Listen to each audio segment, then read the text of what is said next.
तो इस डेमो में हम लोड बैलेंसिंग वाला प्रोसेस देखते हैं कि हम nginx में कैसे करेंगे। तो सबसे पहले मैं एक नया सब डोमेन बना लूँगा lb.inemployee.works करके। उसके बाद जो हमारा पहले से nginx सर्वर था हम उस पर कुछ नहीं करेंगे क्योंकि हमारा nginx ऑलरेडी इंस्टॉल है।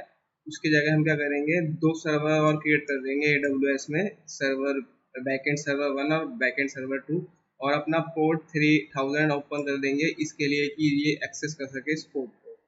और जो हमारा कोड रहेगा वो भी सेम रहेगा app.js वाला, बट एक के अंदर पहले हमने सर्वर 1 लिख रखा था, दूसरे में हम लिख देंगे सर्वर 2, तो हमें पता चलता है कि रिक्वेस्ट पहले सर्वर 1 से आ रही है, उसके बाद सर्वर 2 से आ रही है।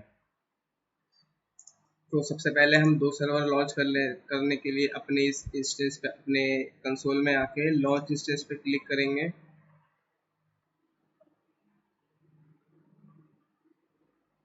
यहाँ पे डाल देते हैं, यहाँ पे लिख देते हैं बैकएंड सर्वर। उसके बाद अपना उबंटू सिलेक्ट कर लेते हैं सिंपली।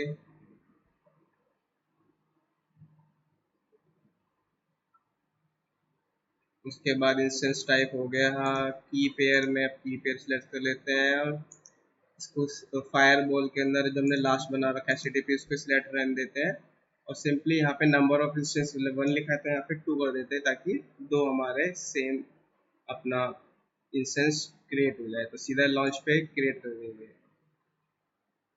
जो जब तक हमारे ये इंस्टेंस बन रहे हैं हम क्या करते हैं, जो हमारा जो सिक्योरिटी ग्रुप था उसके अंदर 3000 भी हम ऐड कर लेते हैं। तो HTTP पे आके एडिट इनबाउंड रूल पे क्लिक करके हम यहाँ पे कस्टम पे पोर्ट 3000 ओपन कर लेते हैं। तो अभी के लिए क्या करता हूँ मैं, एनीवेयर कर देता हूँ, बट यहाँ पे आप कस्टम में अपना उसमें प्राइवेट IP भी ऐड कर सकते हो। तो अभी तो मैं एनीवेयर पे ही क्लिक करके सिंपली लॉन्च कर दिया, मैंने मतलब ऐड कर दिया। अब देखते हैं कि हमारा जो इंस्टेंस है वो क्रिएट हो गए हैं कि नहीं हुए। तो सिंपली रिफ्रेश करता हूँ मैं, तो हमारे ये दो बैकएंड क्रिएट हो गया। तो सबसे पहले पे क्लिक करके कनेक्ट कर देते हैं।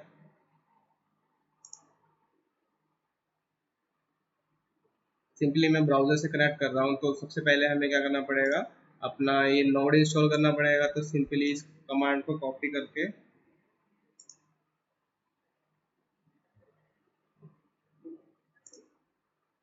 अपने सर्वर पर पेस्ट करके हम रन कर देंगे। यहाँ पे आ गया मैं। अब sudo su करके पहले रूट पे एक्सेस लेके मैं सिंपली अगर कमांड पेस्ट कर दूँ यहाँ पे, तो इससे क्या होगा, हमारा नोड इंस्टॉल हो जाएगा। तो देख सकते हो कि हमारा नोड इंस्टॉल हो गया। अगर मैं नोड -v डालता हूँ, नोड -v, तो ये शो कर देगा वर्जन। अब सिंपली जो हमारा जो कोड था उस पे आते हैं, और कोड वाला जो 1 है इसको सिलेक्ट कर लेते हैं। सर्वर 1 है तो यहाँ पे 1 ही रहने देंगे। vi app.js अपना कोड को यहाँ पेस्ट कर देंगे। सिंपली इसको सेव करके रन कर देता हूँ js। तो हमने फर्स्ट अपना सर्वर क्रिएट कर लिया। सेम ऐसे हम सेकंड सर्वर पे करेंगे। सेकंड सर्वर को सिलेक्ट करके अपना कनेक्ट करते हैं। सिंपली यहाँ पे पहले sudo में आके अपना जो नोड है वो इंस्टॉल कर लेते हैं।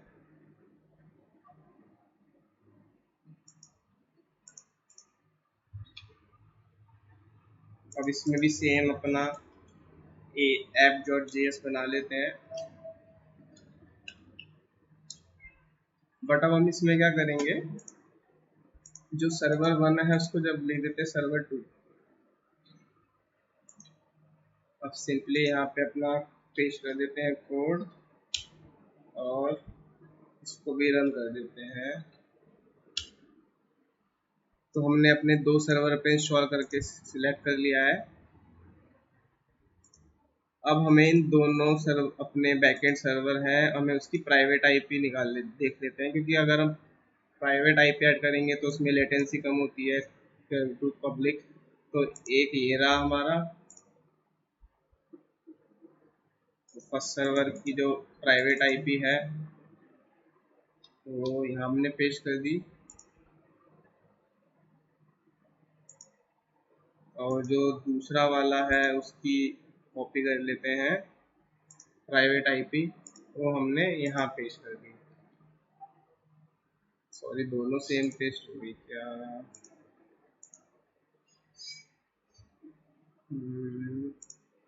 48।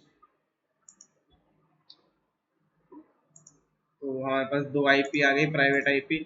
अब हमें क्या करना पड़ेगा अपने,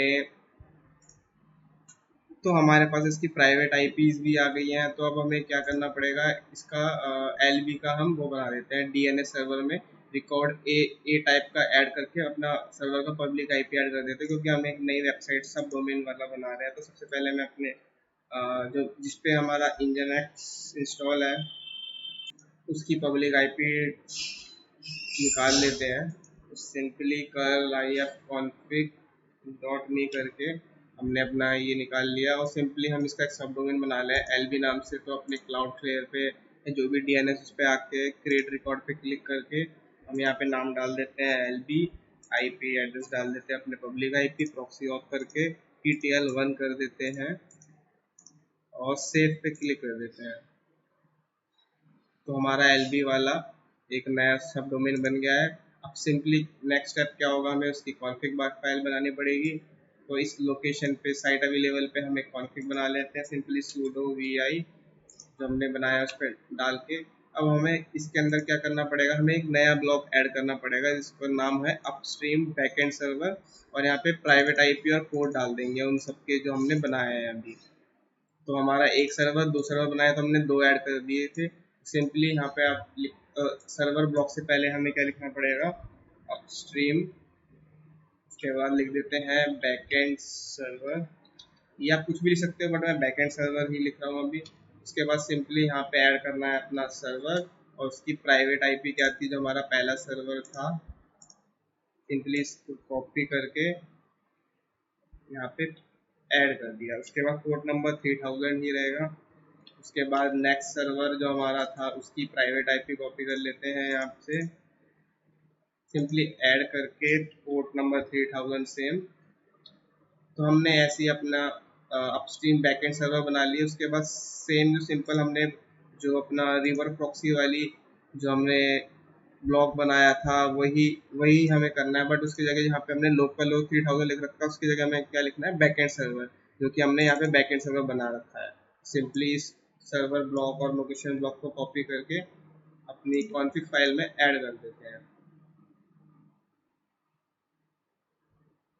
इसको सेव कर देते हैं। इसको एक बार देखते हैं nginx-t से कि कॉन्फ़िग फाइल है वो सही है कि नहीं है। तो अपनी कॉन्फ़िग फाइल भी सही है। अब सिंपली अपने इंजन की सर्विस को रीलोड कर देते हैं।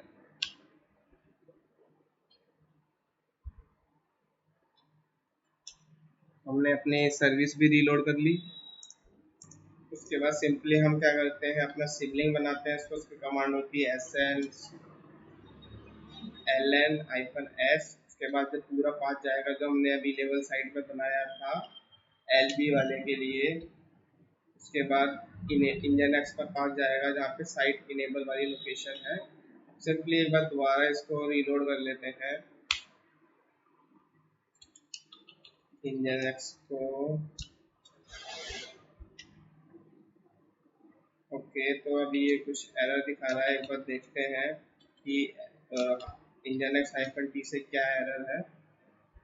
तो कुछ कर्ली ब्रैकेट का एरर है, एक और बार अपनी देखते हैं इसके अंदर एलबी वाली जो हमने बनाई है अभी लेटेस्ट, उसकी कॉन्फ़िग फाइल को देखते हैं। तो पहला ब्लॉक बंद हो रहा है, दूसरा ब्लॉक बंद हो रहा है, तीसरा भी ब्लॉक बंद हो रहा है। ओके, तो यहाँ पे एक कोलन मिसिंग है, तो यहाँ पे सिंपली ऐड कर देते हैं। उसके बाद सिंपली सेव पे क्लिक करके एक और टी करते हैं। अब हमारी फाइल सक्सेस है। उसके बाद सिंपली अपने इंजनएक्स को रीलोड कर लेते हैं। तो अगर मैं अब कल करूँ कल, और जब मैं नया सम डोमेन बनाना है उस पर हिट मार के देखता हूँ तो ये दिखा रहा है सर्वर 2। अब दोबारा हिट मारूंगा तो आएगा सर्वर 1। तो इस तरीके से क्या हो रहा है, हमारा लोड प्रॉपर बैलेंस हो रहा है, पहले 1 पे फिर 2 पे। तो ये है हमारा सर्वर लोड। और अगर मैं ब्राउजर से एक्सेस करूँ तो तो यहाँ पे अपना डाल देते हैं LB वाला सब डोमेन।